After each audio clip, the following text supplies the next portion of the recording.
I got my good friend Melanie Joy joining us today. For all of you ladies out there who are new to following me on Instagram or the podcast, you guys are in for a treat. Melanie is an absolute powerhouse. We're going to be going into what she's up to and really some interesting topics around the heroine's journey. If you guys have heard about the hero's journey, Joseph Campbell, this is a different aspect coming from the women, the more feminine side. This is going to be super powerful. So I'm excited to have her on and she'll introduce herself. Well, hello. Oh, hi. How you doing? How are you, friend? So good. So good. Yeah. So good to have you on. This is fun. No, I love I'm doing really these excited to lives. be here. Thanks for doing this with me. Yes, of course. Anybody else? You guys chime in, let us know, say hello where you're coming in from. I know there's a lot of new people. Noticed a lot of new women that have been joining my Instagram, listening to the podcast, and I've been a guest on a bunch. And I thought this was a really, really good time, Melody, to have you on because you're such a powerful force and I love you dearly. And I just think that what you're doing is just such medicine for the world. And I've told you that many times. So I'm excited for this and to potentially get everybody to go check out your work because it's fucking awesome. And that's, at the end of the day, we all have this medicine, we all have this gift. And if it's harnessed properly, if from a good place, it can help a lot of people. And I want to really help you do that. So Yeah, I really love that. When I took a couple of years really just drinking this material in because like you said, when we're doing this from a place of wholeness, it's just that, you're that clear channel to help others heal themselves as well. So I'm super passionate about this material. Like I said, I've just been drinking it in myself over the last, even decade, but like definitely 5 years strong. And yeah, I'm ready to serve it. It just lights me up to the point where I need people to reel me back in on topic because there's just so much coming out of this rich material. Yeah. Yeah. amazing. So just for a little context, you and I met probably about 2 years ago or 2.5 years ago. We were both, we were the second year into Aubrey Marcus's Fit for Service fellowship. We built community, we built some amazing relationships, and it's just been so powerful to watch that unfold with all of the different things that everybody has been creating and co-creating.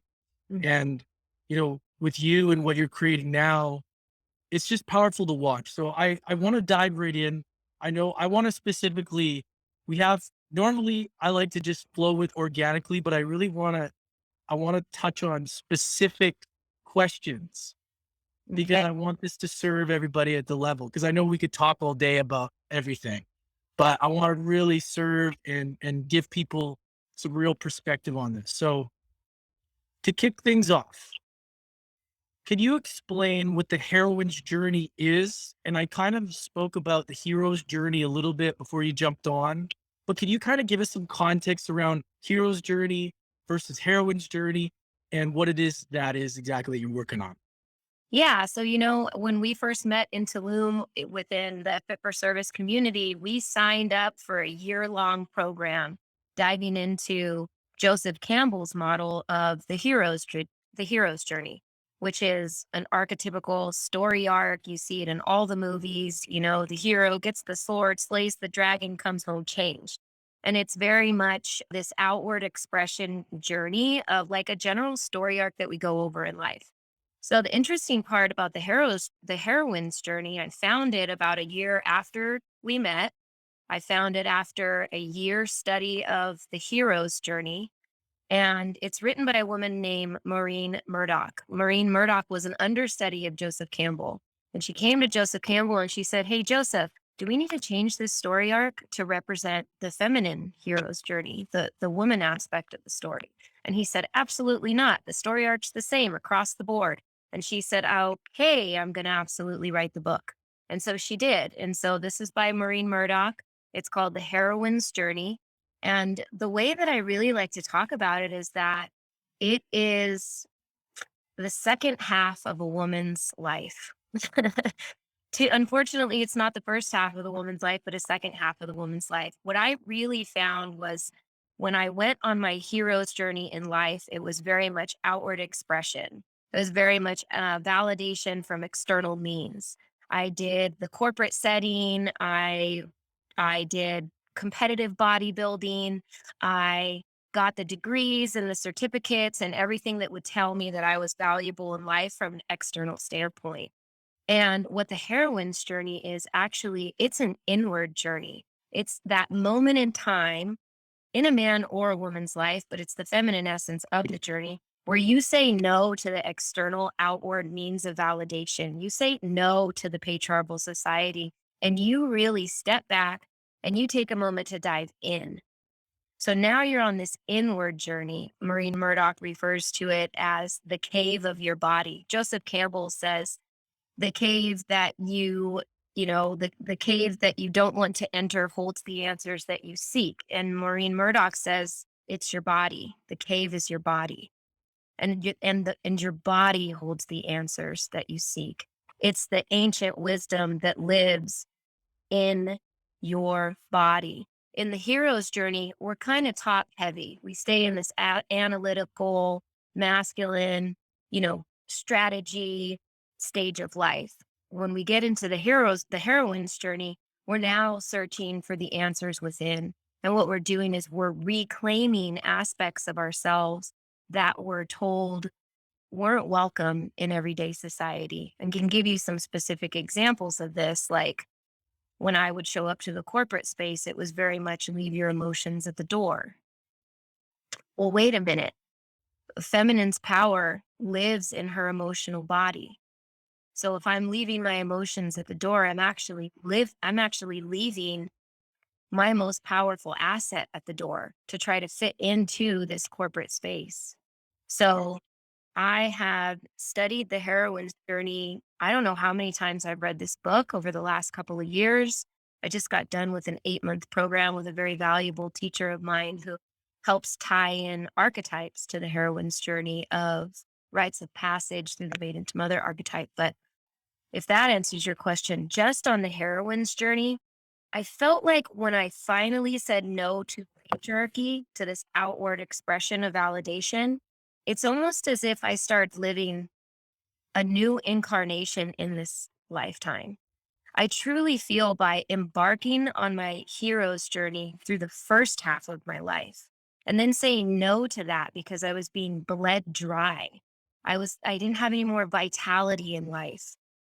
Saying no to that, I actually got to start on a whole new trajectory in the second half of my life, which is the inward journey for validation of myself. Mm.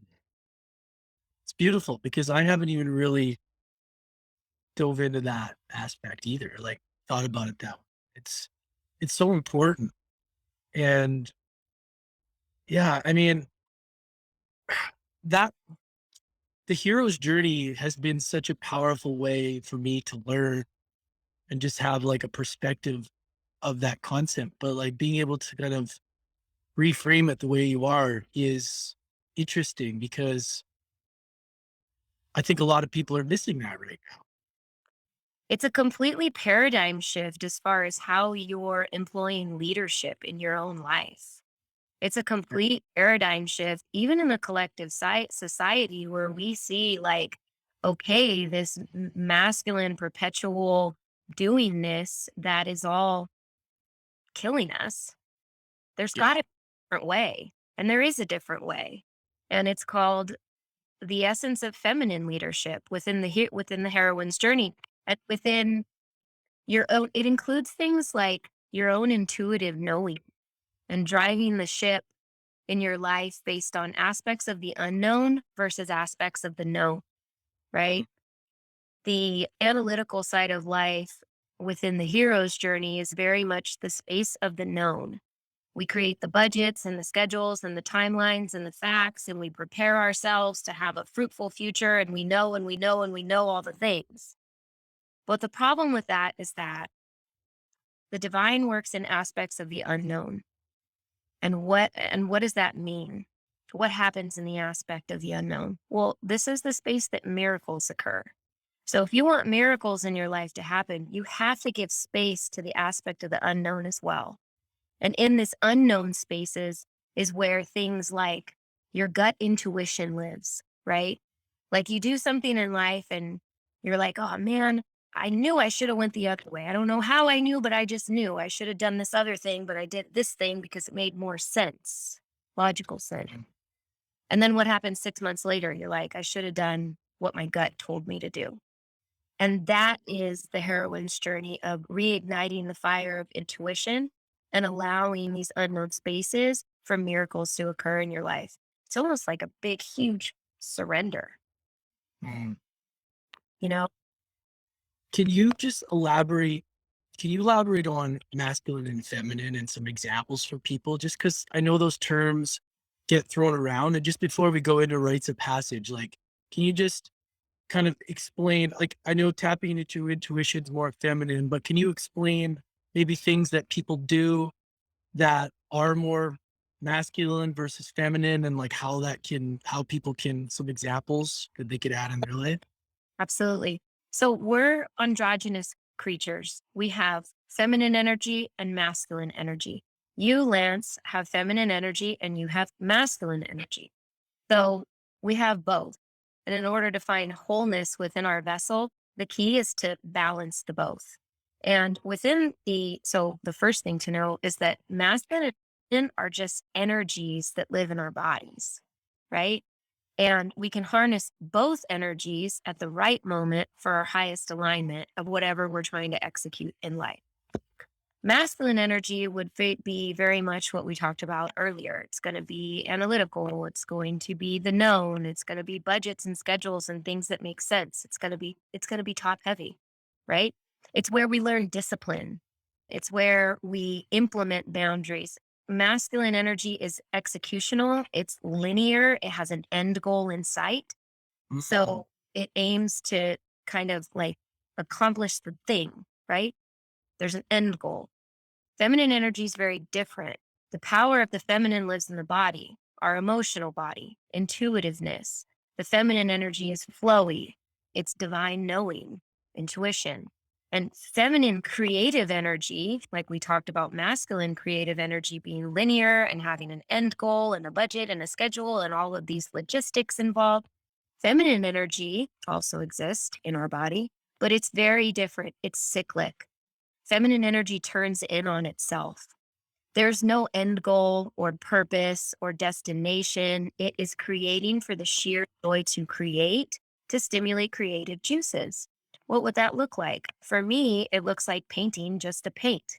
How many of us have forgotten that it is okay to create without like some means of success attributed to it? Right? Mhm. Just to stir creative juices. And in stirring creative juices, just for the sheer joy and bliss of creating, then when we go to execute something that's completely unrelated, we've stimulated the juices of creativity. And probably for our business aspects, we'll see it reflect in more of a flowy nature in that sense too. So Mm. that said, masculine and feminine energies are consistently working together. This is literally the Ingala and Pingala, that energetic system that shoots up the Shushuminati, which is a totally different conversation. This gets into yogic philosophy, but they're constantly working together. Where we get stuck is we stay in our masculine energy too long, or we Mhm. stay in our feminine flow too. You know, they're meant to work together. And where we get stuck is when we get heavy on one end or the other, because what are we supposed to be doing on our journey for wholeness? Finding balance and truth within. Yeah.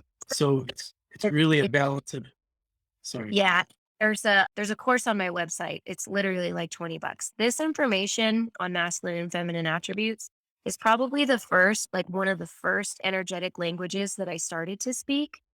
And so there is a mini course on my website. It's literally like a 40-minute video. You can watch it. I explain all of this. I explain the shadow aspect of the masculine, as well as the balanced aspect of the masculine, as well as the out of balance aspect of the feminine versus what are the attributes of the balanced feminine.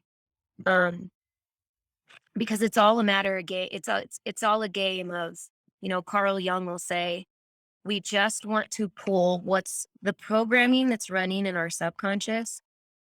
90% of our behavior, our reactions in life are coming from subconscious programming. And it's just a matter of pulling what's unconscious to the conscious state to be able to respond differently. As long as we're working from our subconscious behavior, we're reacting.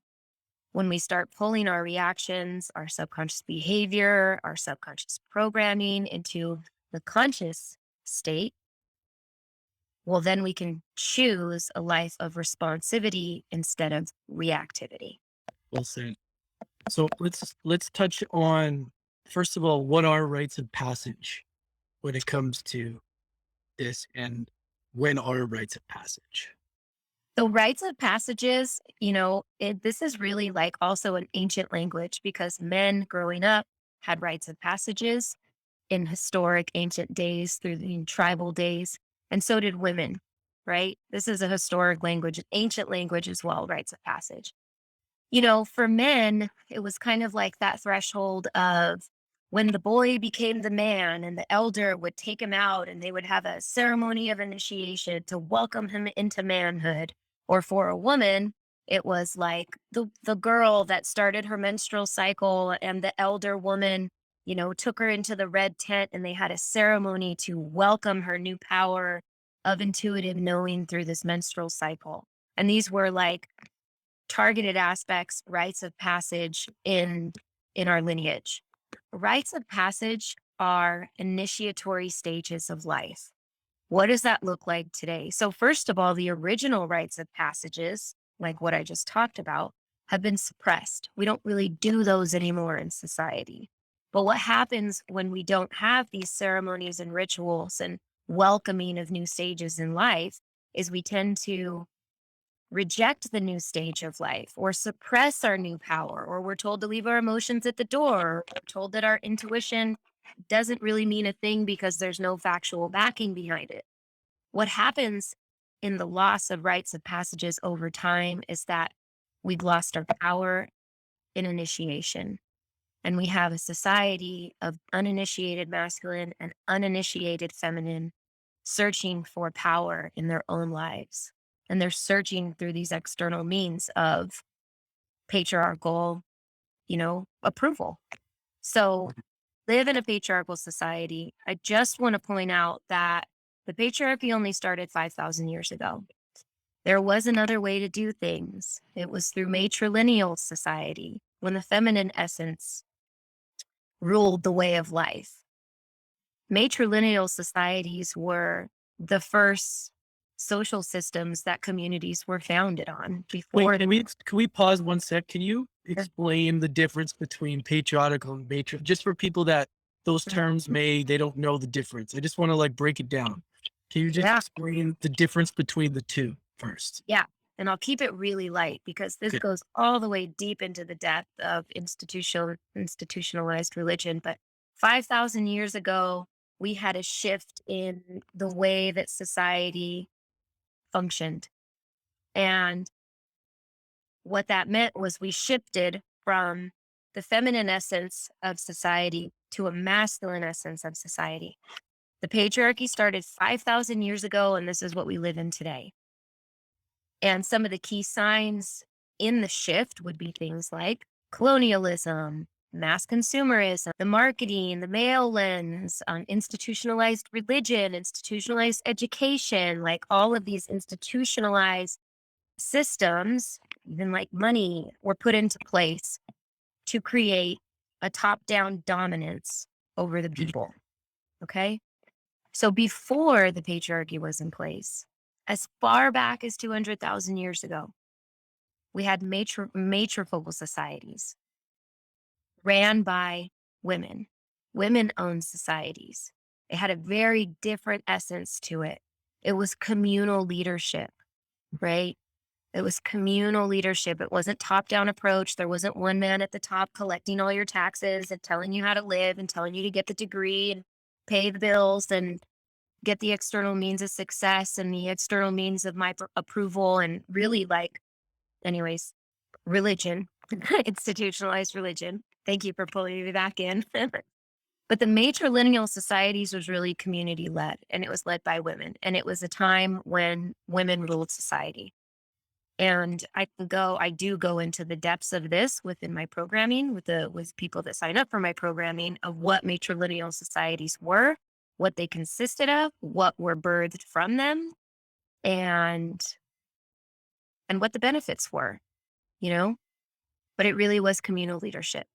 So just reading Yeah. about pendulum swinging back to the women running the show, and y'all are so much smarter. And this is the thing. We live in the time of the nuclear family, and this is the only time that I've known. And this is the only time, your mom, your mother's mother, your mother's mother, all we know is the nuclear family. And the nuclear family is detrimental to our success. Like, Mm. the nuclear family is a fallacy. It's false. We were meant to live in tribe. We were meant to survive and thrive in community around each other.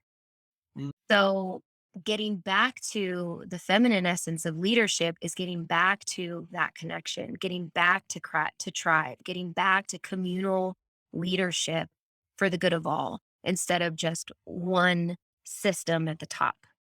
And so this is why I wholeheartedly believe that this information that the rites of passage, the maiden to mother archetype, the healing of the feminine is so important for us today because we are literally seeing the world is calling for a paradigm shift with the leaders today, That's for you know? And we know what the patriarchy looks like. What we were not taught in the history books is the matriarchy. And that's why even you're like, hold on, what? I have no idea. This is so And interesting. it's like, well, that's it right there. We've been kind of misled and robbed of the truth. From Wow.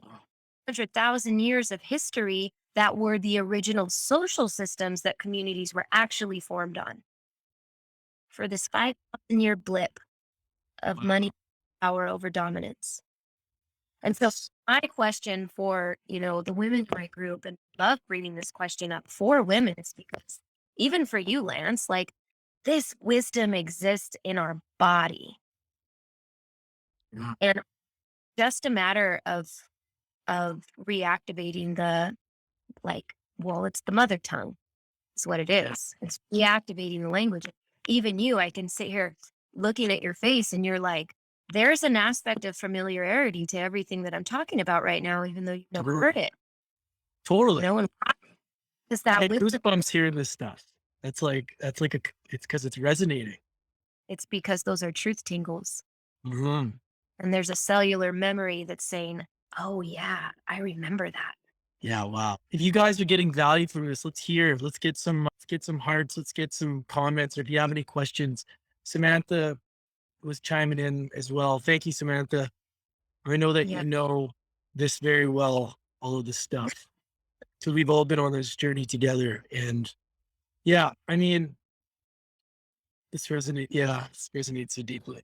Yeah, it's really interesting because I believe we do have that innate wisdom and that innate intelligence that goes so deep that even I talk about in my book also. And it's so interesting when I hear other ways of telling it because it makes so much sense. And when you brought up that intuition is discarded because it doesn't have like as much evidence or something, it's such bullshit because Well, we know it true. Like we're remembering what we already know.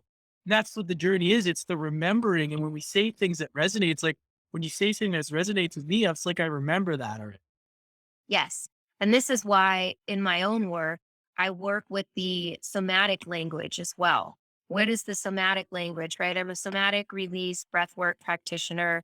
I do holographic sound healing. I play crystal bowls. I also work with the language, the energetic language of Sanskrit mantra. And then also just really tailored meditations towards certain archetypes in the feminine leadership paradigm. But it's so important to work with the body, to open up the body to receive this material. Because if we're just intellectually processing this material, then we have missed the entire point, right? We're getting out of the intellect, out of the spaces of the known, of the logic, and we want to open up the soma, right? So for our somatic knowing of this material. We are just remembering rites of passage. And then we are remembering what they're going to look like in our lives today. I mean, obviously, we're not living in Paleolithic times when matrilineal societies exist, but we can tap into that knowledge to then try to help the paradigm shifts into the feminist essence of leadership today. It's going to look a little bit different. We're going to remember this material somatically through the ancient wisdom in our body, and then we're going to understand how to implement it in modern day society today. I don't have the answers, but I do want to have the strength to stay in the question. What does mature feminine leadership look like today? Is it women in a goddess dress that are just actually more promoting the male lens? I don't think so, right? Over sexualized femininity is the male lens, their marketing campaigns, they're the Botox and the makeup and the da da da da da that keeps us metaphorically forever young. We're never supposed to be forever young. And if we, as women especially, try to remain forever young, we are preventing the wisdom that comes through the aging process, right? Women's power lives through the aging process. So that it's no wonder that the patriarchy wanted to concretize our lives and keep us forever young. It's preventing the wisdom from surfacing. We've got to start welcoming aging. And in welcoming aging, we're welcoming wisdom back into our bodies. And our grandmas are definitely the best. Hey, Hallie. Hallie's loving it. Good to see you here. Yeah, nice to see you, Allie. I'm listening there too. Yeah. So I just wanted to touch on one thing you said earlier around rites of passage. And, after reading King, Warrior, Magician, Lover from the masculine side, and you realize like how much that's lacking in all areas for both sides. Right? Well, You know what I mean? It's like men don't know yeah, how to be men, and, yeah, it's on both sides. right. Well, I actually just started reading that book again because I just finished a rites of passage course with my teacher, Sarah Magdalene. Shout out to Sarah. She's just an amazing, amazing woman of this knowledge. But I just finished a course with her and I started another course and we started diving back into King Warrior Magician Lover. And in the very first chapter of that book, he says the patriarchy is not only suppressing the feminine power, it is also suppressing the masculine power. And the only thing that does is keep the world in the uninitiated man, which is boy mentality. Yeah. The other interesting thing, Lance, that I want to point out, I think you would appreciate this the most is like the mother, right? The archetype of the mother. That is an energy. And if you came from a mother, you have this energy within you, right? So you don't have to be a mother to be in mother.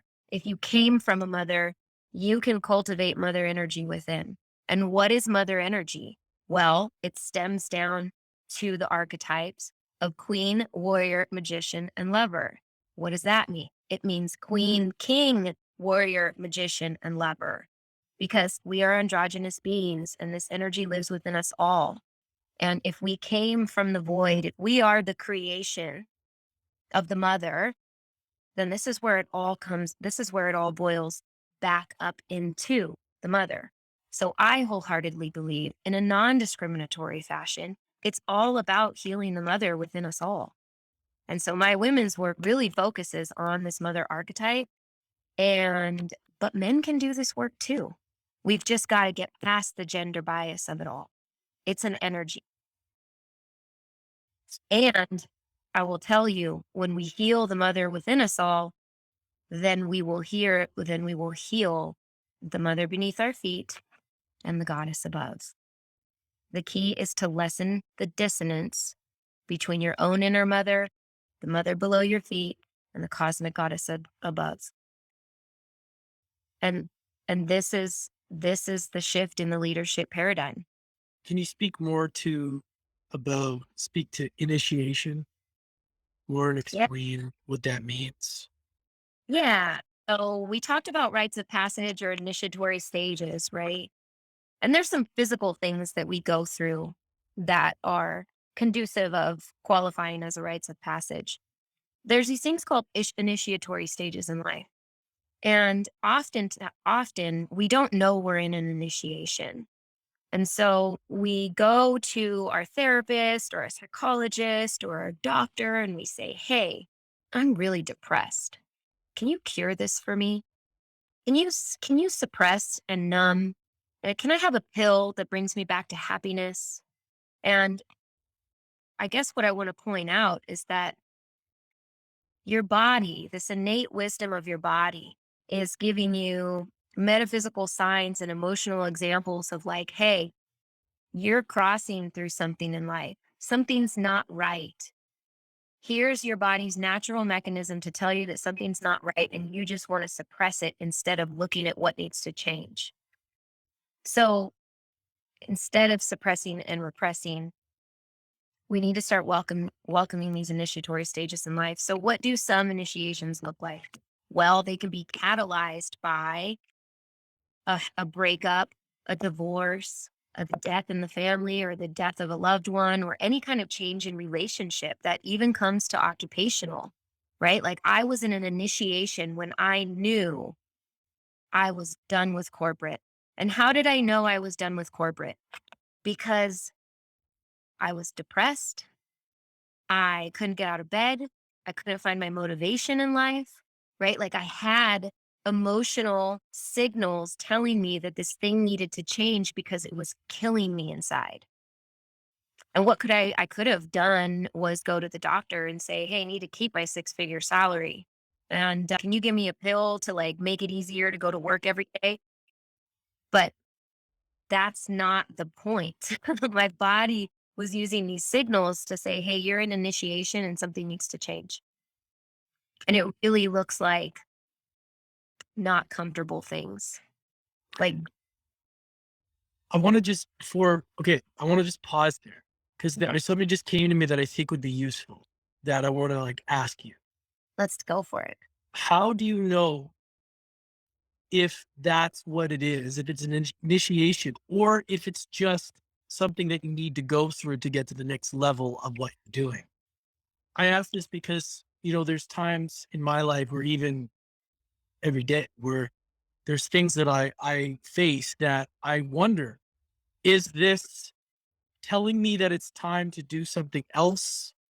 Or is this just what I need to overcome to get to the next thing? So I was just curious as like what your thoughts are around that. Like, say you're in the corporate world and then you were like, it's time to go. You're getting these signs. But how does somebody know that that's what like what's the difference between the two? Do you get what I'm saying? Sure. Like sometimes there's a certain amount that you got to overcome, but then there's a certain amount where it's like it's time to pivot. What I'm asking is like, when is it time to pivot or listen to that, or when do you push through? And I was just curious as what you thought about that. Well, I think it's a place to tap into the energy of like, am I perpetually doing until I kill myself? Or can I be, which is masculine? Am I perpetually doing in my masculine energy, which, gosh, I feel like this is killing me. Am I supposed to continue past this threshold and try to climb one more ladder or try to accomplish one more thing? Or like, actually, is it time to pivot? Well, that's a perfect example of like, stop, Mm, be still, sink into your intuition, your intuitive knowing. Is it societal expectations that are telling you to achieve the next thing? Or if you stopped and listened within and really cultivated this relationship with your intuition, with your feminine essence, I'm sure that you would know the answer, whether it's time to stop or pivot. mm, Is this am I looking for external means of validation? And am I at the expense of self? Am I looking for external means of validation at the expense of my health? I mean, if you're not mentally healthy, that is at expense to self. Hmm. Yeah, And it, it's such a great point. yeah. It's such a great point because our society does tell us to keep pushing through, pushing through, pushing through, but at what cost long term? And I guess that's the dance between figuring it out and what you're doing is tapping into more of that feminine to really listen to like what is more beneficial for your soul and your being versus trying to achieve more, more, more, more and doing things because you're told you should do things versus what you really want to do. Yeah. And why does the system want you to continue doing things, right? Like, because you, well, it's like, because you're upholding the system. So Yeah. are you upholding the system at the expense of your own system? We need to continue to make the money so that we can continue to buy the things so that we can continue to feed the animal, the system, you know? And it's like, wait, hold on, guys. Like, take a step back here. There is an abundant, like a limitless amount of creative options available to us.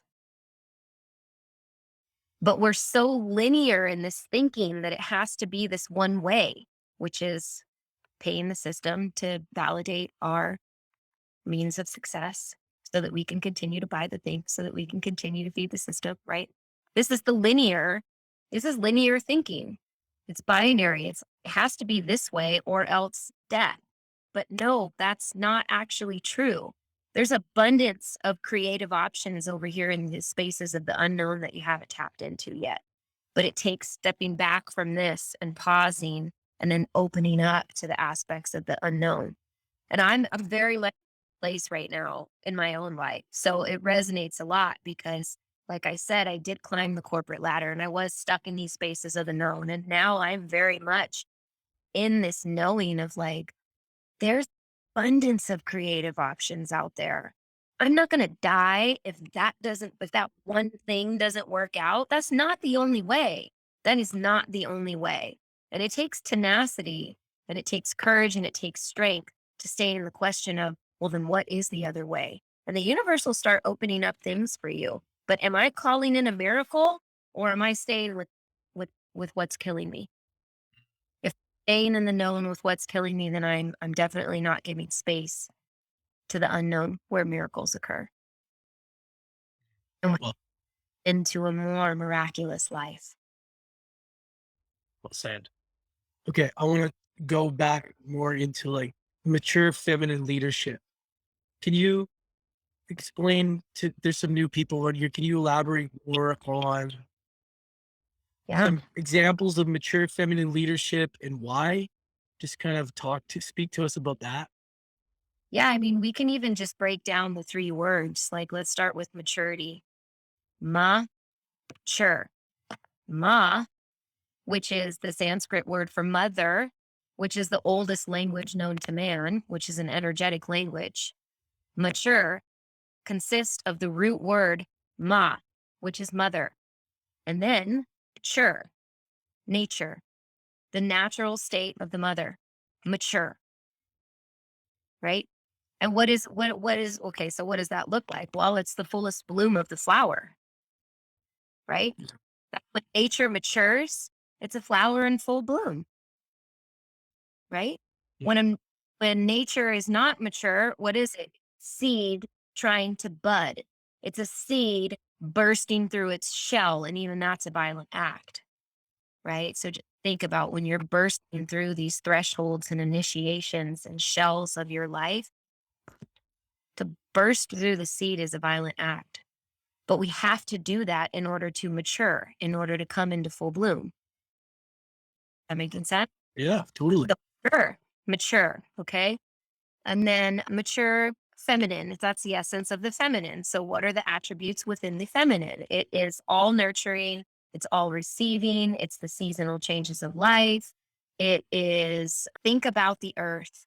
what are the attributes of the earth? Because this is the maturest mother that we know is the earth beneath our feet. Look at how old she is.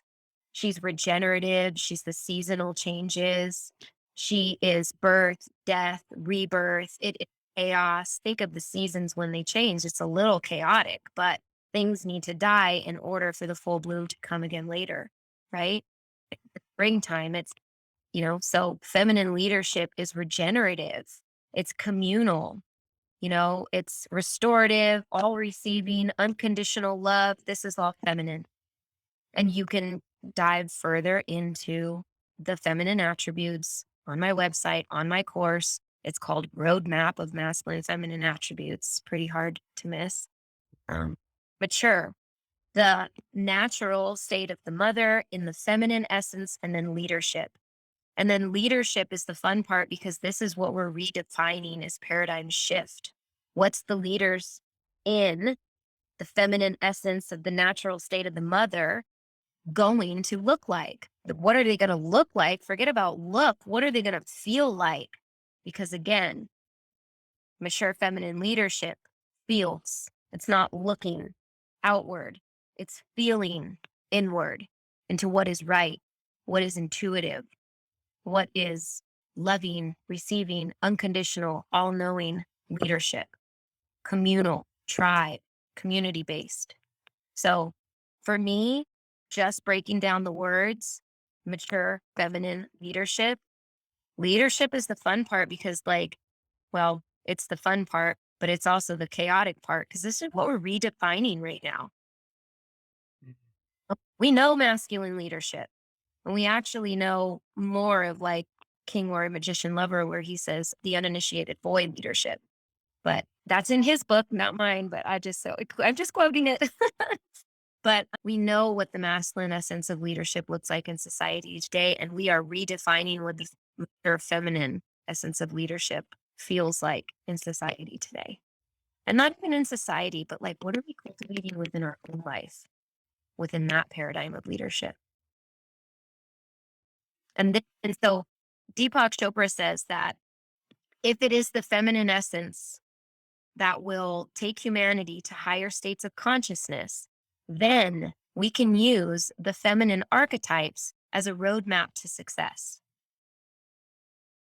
So now it's a matter of learning what are the feminine archetypes and Yeah. how do we create those within.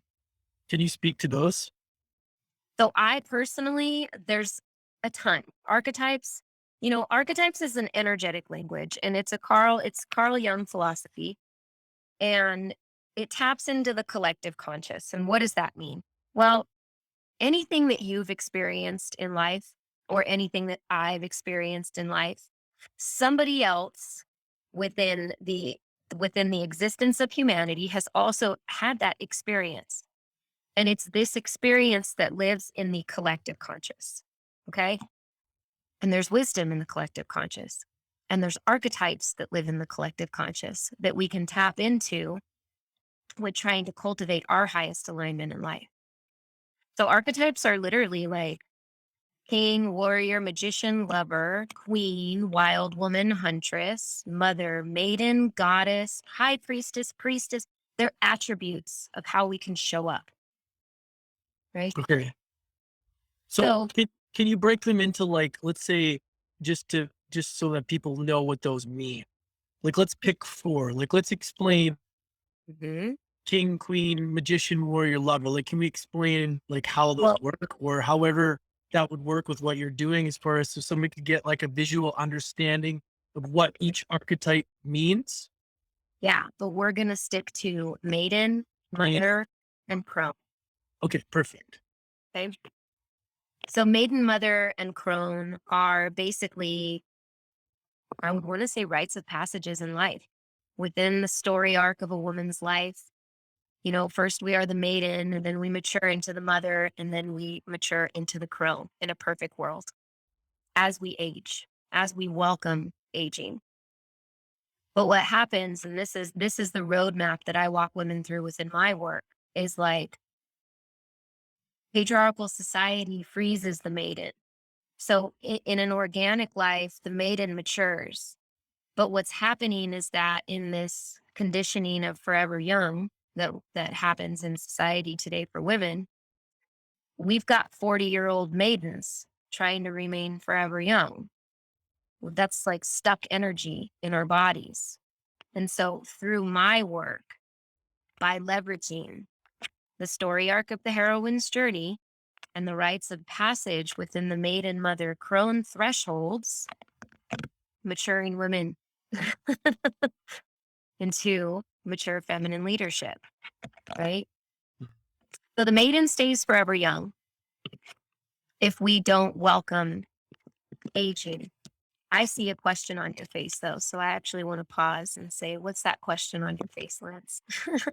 No, this is just the funny faces that I make when I'm listening. I always tell people watch me on YouTube, all the funny faces I make, because it's not, I'm just listening. I just make Okay. good. So the maiden is actually a really powerful archetype, right? She's like the waxing, she's springtime, she's the bud that's unfolding. She's like joyous and she's bold and she's courageous, adventurous. She's probably in her 20s, maybe 30s, maybe early 30s. It's like the seed or teen years as well. It's like the seed of creativity. The maiden's the seed of creativity.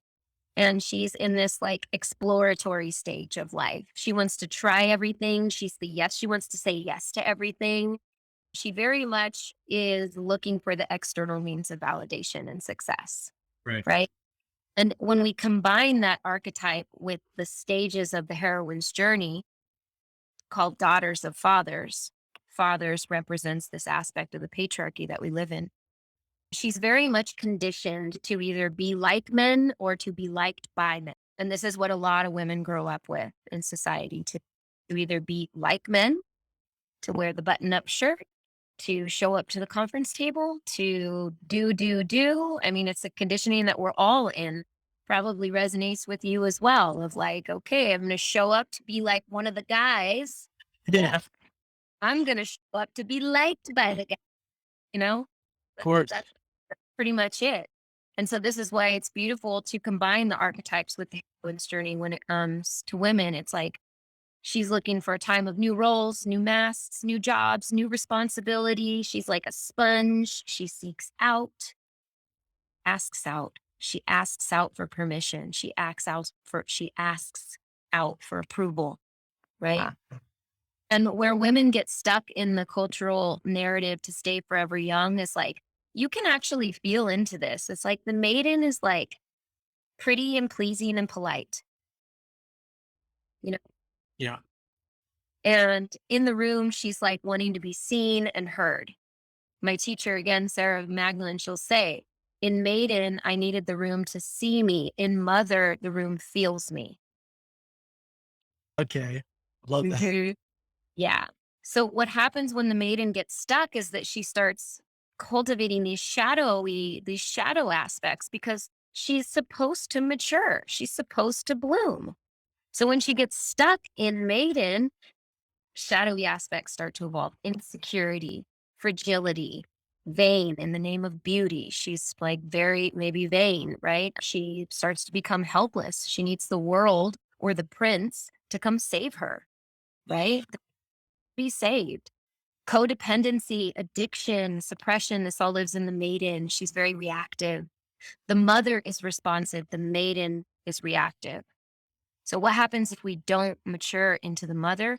We're reacting in for the rest of our lives. Wow. You know, some signs of a stuck maiden could be like, fill my cup for me, right?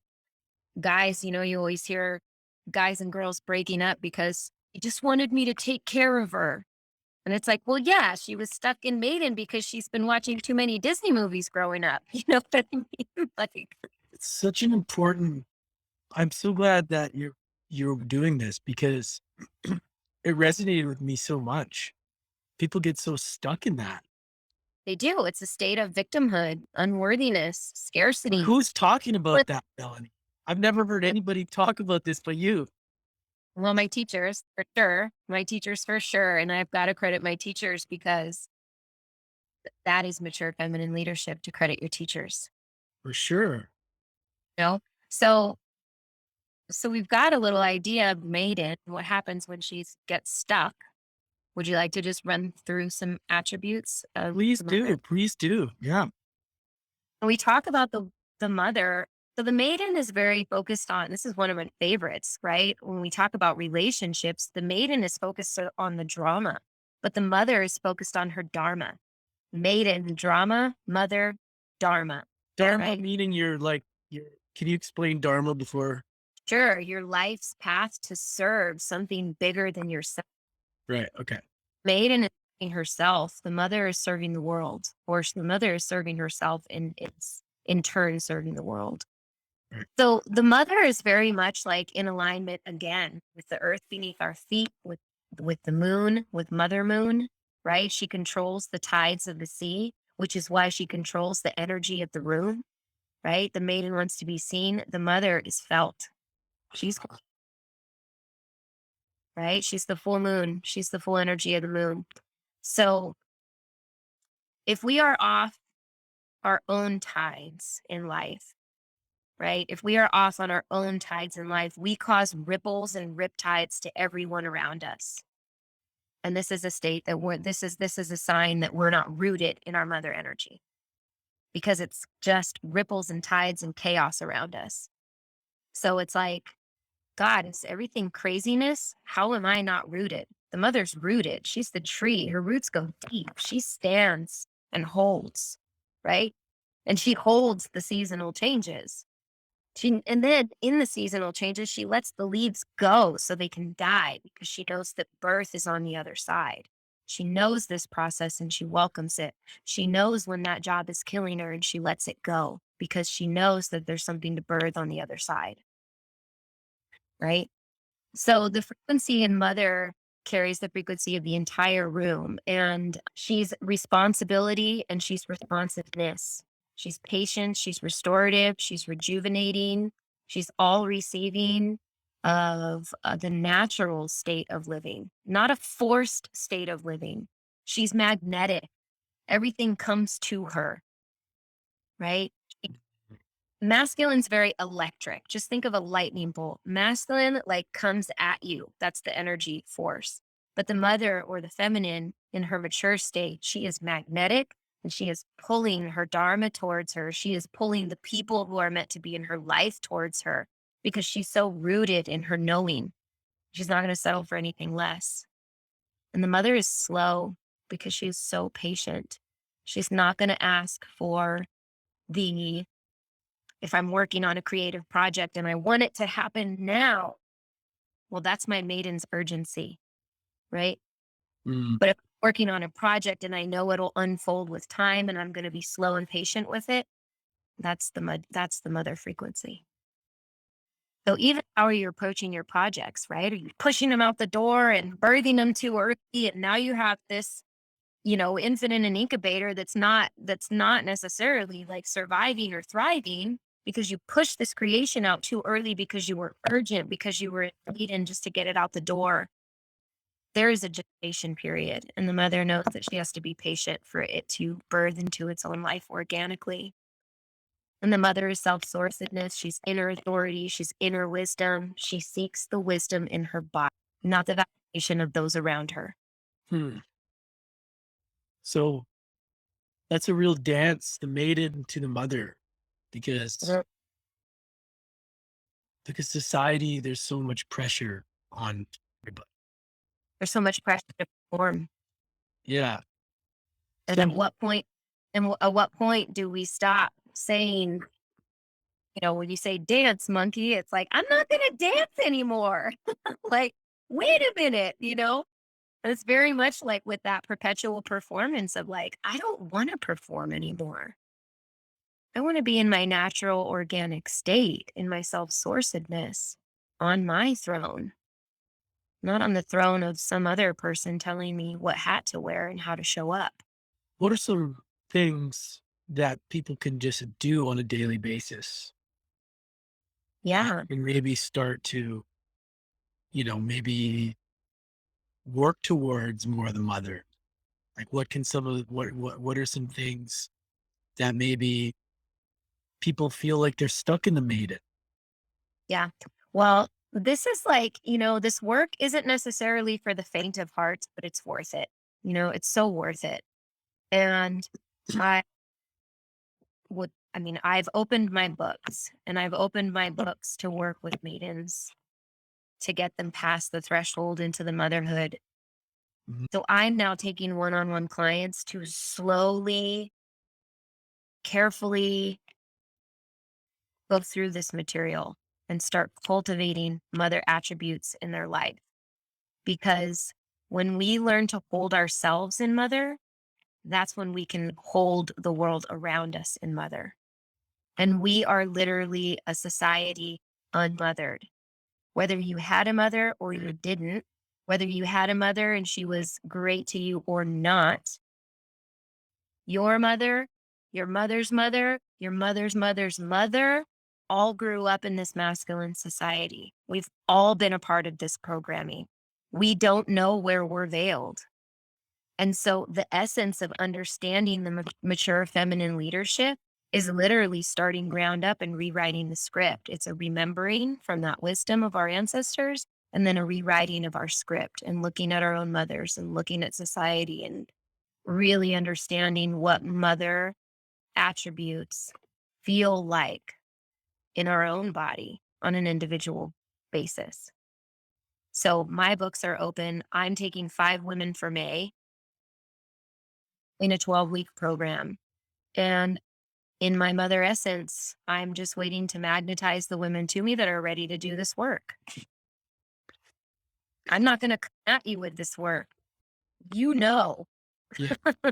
Well, I don't think there's a better leader at this or any of this stuff that we've been talking about than you, Melanie.